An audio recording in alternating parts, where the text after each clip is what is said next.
പാലക്കാട് നെന്മാറയിൽ ജാമ്യത്തിലിറങ്ങിയ കൊലക്കേസ് പ്രതി അമ്മയെയും മകനെയും വെട്ടിക്കൊലപ്പെടുത്തി. പോത്തുണ്ടി ബോയൻ കോളനി സ്വദേശികളായ സുധാകരൻ, അമ്മ ലക്ഷ്മി എന്നിവരെയാണ് കൊലപ്പെടുത്തിയത്. സുധാകരന്റെ ഭാര്യ സജിതയെ കൊലപ്പെടുത്തിയ കേസിൽ ജാമ്യത്തിലിറങ്ങിയ ശേഷമാണ് പ്രതി ചെന്താമര കൊലപാതകം നടത്തിയത്.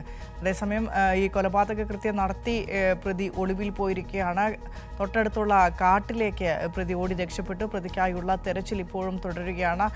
രാത്രി വൈകിയും ഡ്രോൺ അടക്കം ഉപയോഗിച്ചുള്ള നിരീക്ഷണം ശക്തമായി തന്നെ തുടരുമെന്നാണ് പോലീസ് പറഞ്ഞിരിക്കുന്നത്. തമിഴ്നാട്ടിലേക്ക് കഴിഞ്ഞ തവണ ഈ സജിതയെ കൊലപ്പെടുത്തി ചെന്താമര രക്ഷപ്പെട്ടത് തിരുപ്പൂരിലേക്കായിരുന്നു. അതിനാൽ തന്നെ തമിഴ്നാട്ടിലേക്ക് കൂടി പ്രത്യേക അന്വേഷണ സംഘം ഈ അന്വേഷണം വ്യാപിപ്പിച്ചിരിക്കുകയാണ്. ഇന്ന് രാത്രിയോടുകൂടി തന്നെ പ്രതിയെ പിടികൂടാനാകുമെന്നുള്ള ഒരു പ്രതീക്ഷയിലാണ് പോലീസ്. പക്ഷേ ഈ നിമിഷം ഇതുവരെയും പ്രതിയെ കണ്ടെത്താനായിട്ടില്ല. തിരച്ചിൽ പുരോഗമിക്കുകയാണ്.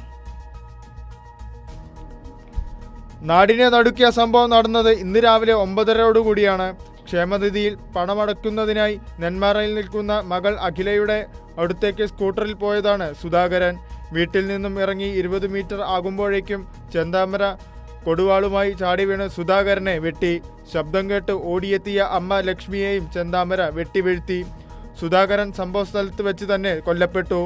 ആശുപത്രിയിലേക്ക് കൊണ്ടുപോകുന്നതിനിടയിലാണ് ലക്ഷ്മി മരിച്ചത്.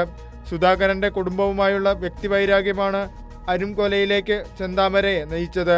അതെ, നെന്മാറ പഞ്ചായത്ത് പരിധിയിലേക്ക് പ്രവേശിക്കരുത്, കേസിന്റെ വിചാരണ കഴിയുന്നവരെന്ന് മറ്റേ ബഹുമാനപ്പെട്ട ഫാസ്റ്റ് ട്രാക്ക് 1 കോടതിയുടെ പാലക്കാട് കോടതിയുടെ നിർദ്ദേശമുള്ളതാണ്. അത് ലംഘിച്ചാണ് അയാൾ ഇങ്ങോട്ട് വന്നിട്ടുള്ളത്. അവർ തെരഞ്ഞുകൊണ്ടിരിക്കുന്നുണ്ട്. മലയിലും കയറിയിട്ടുണ്ട്, ഒരു ടീം വനത്തിൽ പോയിട്ടുണ്ട്, എല്ലാം തെരഞ്ഞുകൊണ്ടിരിക്കുന്നുണ്ട്. പെട്ടെന്ന് പ്രതിയെ അറസ്റ്റ് ചെയ്യാനുള്ള നടപടികളുണ്ടാവും. തന്റെ കുടുംബം തകരാൻ കാരണം 2019 കൊല്ലപ്പെട്ട സുധാകരന്റെ ഭാര്യ സജിതയും പ്രദേശത്തെ ചില സ്ത്രീകളും ആണെന്നാണ് ചെന്താമര കരുതുന്നത്. ഇതിന്റെ പേരിൽ ആദ്യം സജിതയെ കൊലപ്പെടുത്തി. ജാമ്യത്തിൽ ഇറങ്ങിയ ശേഷം പ്രദേശവാസികളെ പ്രതി തുടർച്ചയായി ഭീഷണിപ്പെടുത്തിയിരുന്നു. കോടതിയുടെ ജാമ്യവ്യവസ്ഥ ലംഘിച്ചാണ് പ്രതി വീട്ടിൽ വന്നിരുന്നത്. ഇത് ചൂണ്ടിക്കാണിച്ച് ജാമ്യം റദ്ദാക്കാൻ പോലീസ് നീങ്ങുന്നതിനിടയിലായിരുന്നു കൊലപാതക ശേഷം ഒളിവിൽ പോയ പ്രതിക്കായി അന്വേഷണം ഊർജിതമായി നടക്കുന്നുണ്ടെന്ന് കെ ബാബു MLA പറഞ്ഞു. മലനിരയെ നന്നായിട്ട് അറിയാവുന്ന നാട്ടുകാരും പോലീസും ഇപ്പോൾ കൃത്യമായിട്ട് അവന് എത്താവുന്ന ദൂരത്ത് എത്തിക്കഴിഞ്ഞിട്ടുണ്ട്. കൊലയ്ക്ക് ഉപയോഗിച്ച കൊടുവാൾ പ്രതിയുടെ വീട്ടിൽ നിന്നും കണ്ടെത്തിയിട്ടുണ്ട്.